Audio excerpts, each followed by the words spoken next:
Wow, look at all of these amazing characters. Look at their statues. Look at their wanted. Look at how much bounties they have. That's a lot of bounties. Now, I know what you all are thinking. Donkey, why are you up here making this video? Wait, I'll tell you. Hi guys, it's me, Donkey Llama, back at you with another video. Today, I really want to talk about the ending of One Piece and how Oda is going to drop the hammer on the entire series. So, you know exactly what's going to happen, right? We have a basic image of our head because Oda in an SBS came up and said, hey, guess what? The final battle? Yeah, it's going to make Marineford look like babies. You mean the single biggest fight, the single biggest war we've ever seen in all of One Piece is going to look like a side chapter? Is going to look like a side arc? Are you kidding me? That's epic.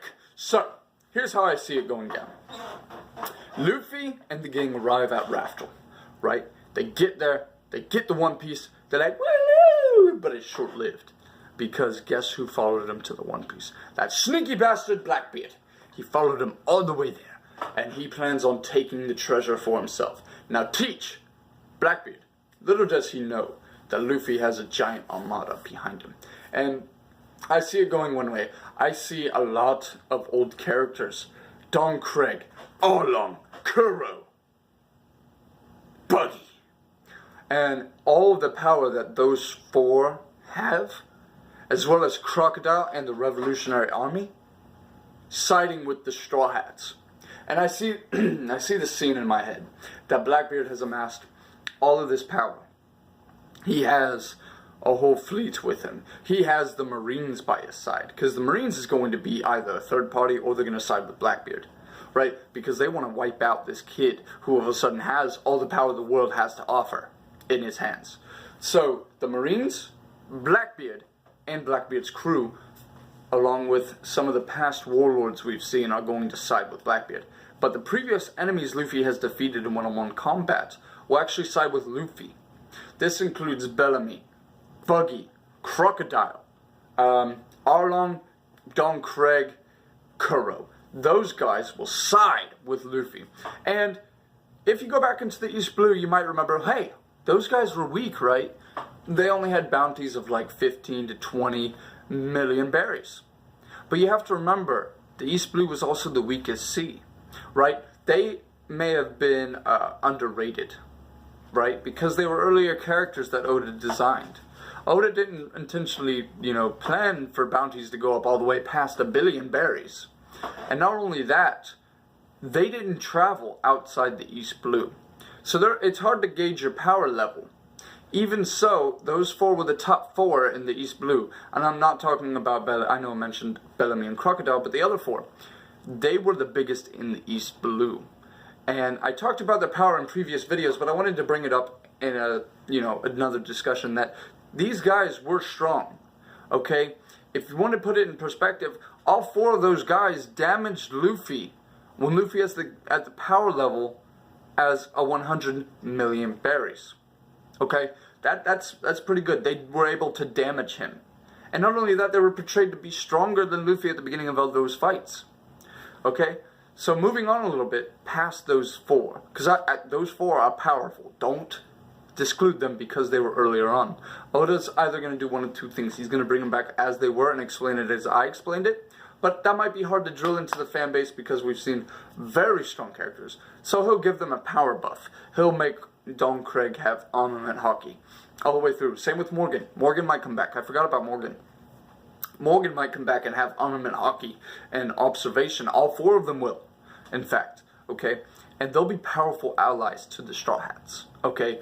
And I see Oda doing that very clearly to submit, hey, these guys were strong before. Now they're even stronger on, the tier levels as the guys they're facing. And I could even see, like, Don Craig getting armament hockey and going up against somebody like, Moria. I could see that happening. A lot of you can't, but I can. Because you have to remember, and I'd also like to bring this up. Don Craig's spear was 7 tons. Okay? And he wielded that thing like it was bamboo. I mean, okay? So his power is no joke. Now, he used underhanded tactics, but he's not an idiot. He's very smart, and he might have had a change of heart, trained, and gotten Haki. Same with Kuro. I mean, look at Kuro. Pre-time skip, dear Lord, did he have some power. Okay? He sliced up guys all over, and his bounty was low because they forgot about him. They thought he was dead for a long time. So you could see his bounty being even higher than it previously was at 15. Or, I'm sorry, was it 15? I think it was more like 17 or something like that. But still, okay, his bounty was no joke at the time. And now, you know, with a power buff, you could see him rise through the charts. I mean, think about him with all 6 powers of the CP9 units, and even then some with Haki.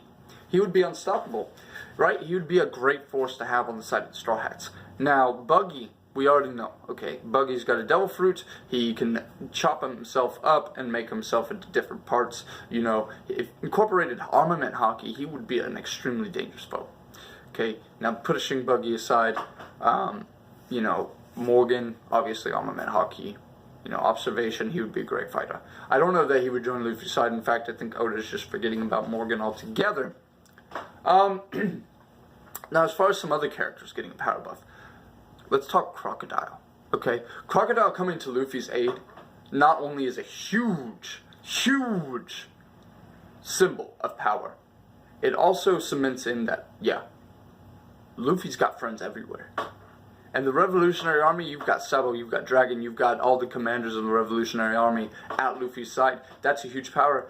And, of course, you have the Straw Hat Grand Fleet on top of that. You've got Olympus, you've got Cavendish, you have Bartolomeo, you've got Leo, you've got, you know, what's his name, Ideo. You've got strong fighters who have fleets behind them on top of that.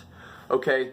So, Oda's really trying to cement in that Luffy's power is no joke at the moment, okay? Because he's got allies, and then he has friends, and then he has enemies that were enemies of his enemies, which become friend, okay? So he's got a huge power base at the end of this war, right? He's staring down Blackbeard, and people just keep coming from the sea. They just keep coming, they just keep coming. You have that epic music, you know, overtaken, right? They're going old school with the music. I'll play it for you in the video, throughout the whole video, but so he's got a whole, just every strong heavy hitter that he's faced decide to join his side, as well as every strong heavy hitter that has been name dropped to be a good guy in Luffy's sense, you know, takes his side. And it'll be a battle of the ages, right? Blackbeard doesn't care that he's outnumbered. He doesn't care that Luffy has all these friends everywhere. He just unleashes all of his power. You know, just destroys everything in sight.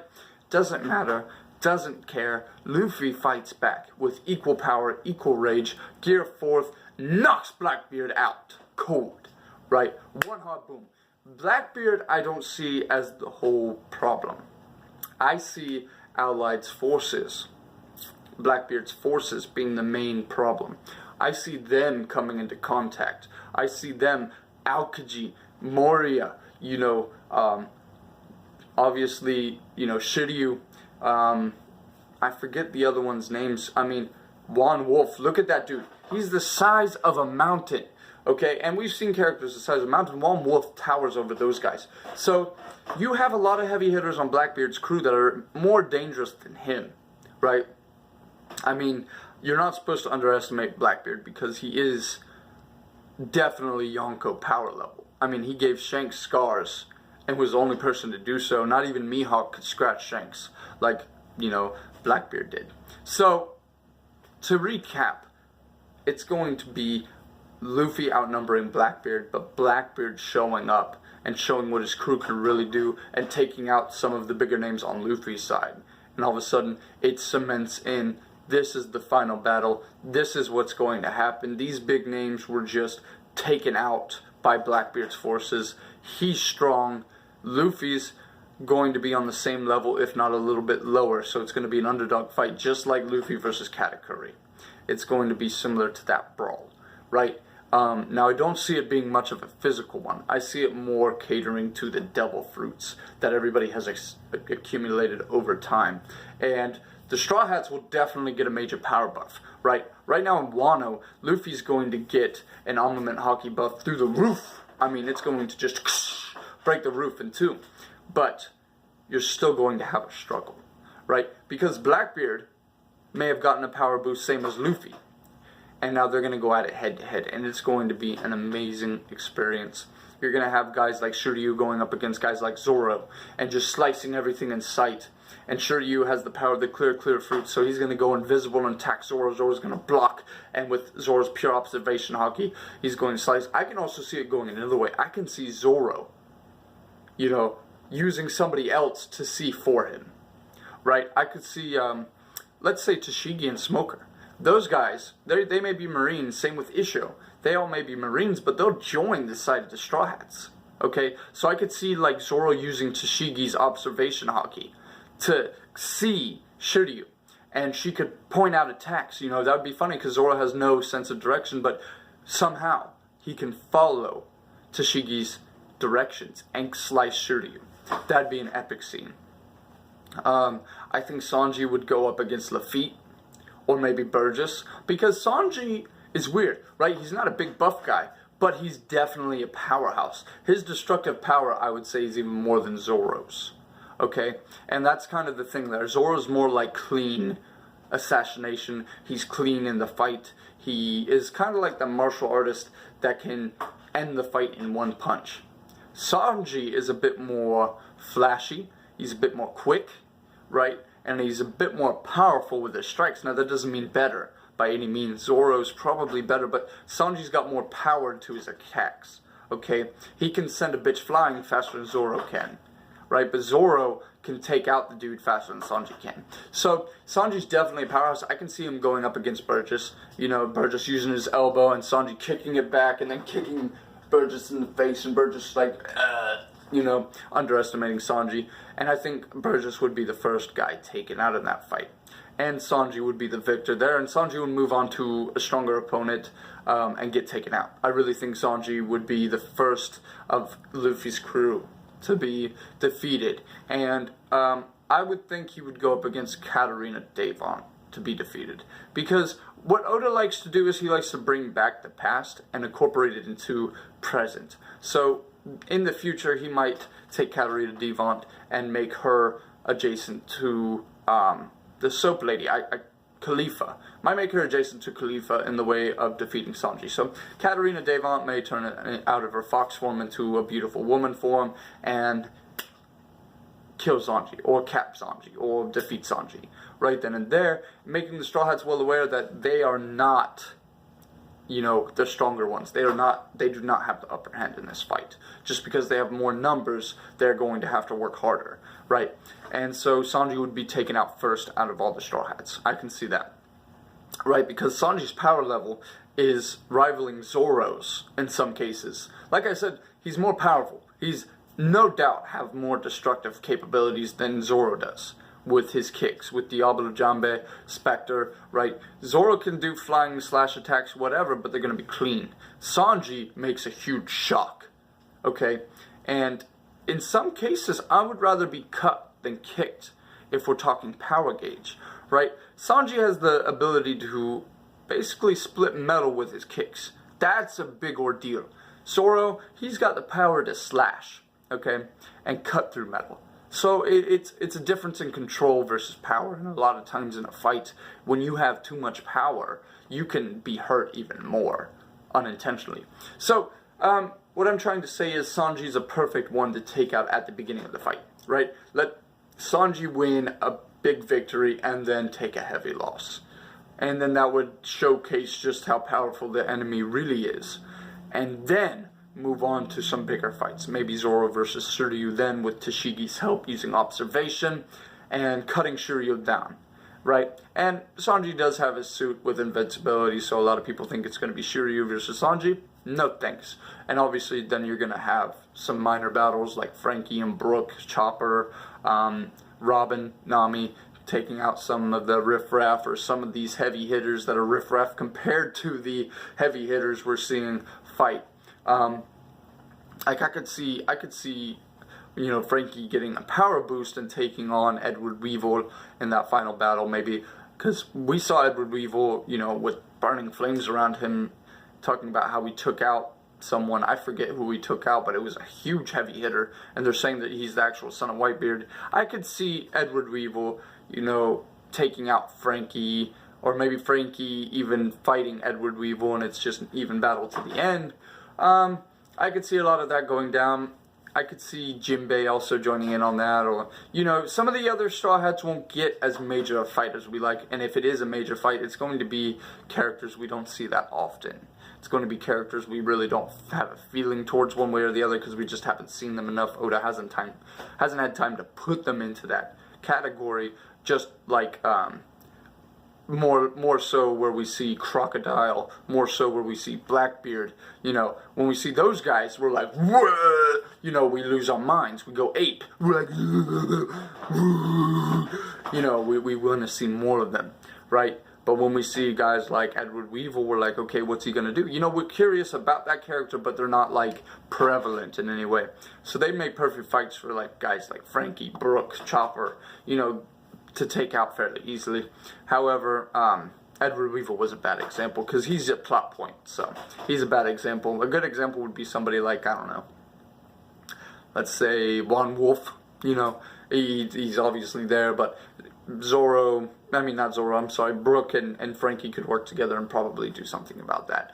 But major characters like Blackbeard's obviously going to take on Luffy, or maybe the duo Luffy and Sabo. Right, same with Akainu. It might be Akainu and Blackbeard versus Luffy and Sabo, you know, getting that revenge for Ace. It might be something like that set up, which would be an epic brawl to the end. It'd be like Sabo, Luffy, Ace taking on Blackbeard and Akainu, and they might win in that respect. And if you don't know who Tekken 101 is, go watch a lot of his videos. He does a really good job explaining these guys into detail. I'm just going on the final battle, right? I want to see Wada Sume wrestle down Juan Wolf with an army of fishmen that Jinbei hails, you know, from the Grand Line. I mean, all the fishmen. You see Arlong make a comeback and join Luffy's side because Luffy has Jinbei on his crew, and Arlong's like, and just water gun somebody important out of the sky, and then armor hockey his teeth and just crush somebody right in front of him, and then knock him aside and keep moving forward, and that gives Luffy the drive. You know, Luffy took a punch by Blackbeard to the face. He was armament hockey plus Whitebeard shock and just you know, and then Luffy gets back up, seeing Arlong, seeing Kuro slice up somebody, seeing Don Craig all on his side, fighting for his crew, fighting for the One Piece side. And Luffy stands up and just knocks Blackbeard out into oblivion, and it keeps going, right? So in the end, I do see Luffy winning, but it's going to be a hard-fought victory. It's not going to be an easy win. In fact, I can see a lot of people losing their lives. I could see somebody as major as Brook dying, right? Brook has always had my money on his death because it would be ironic and emotional if he died for the last time.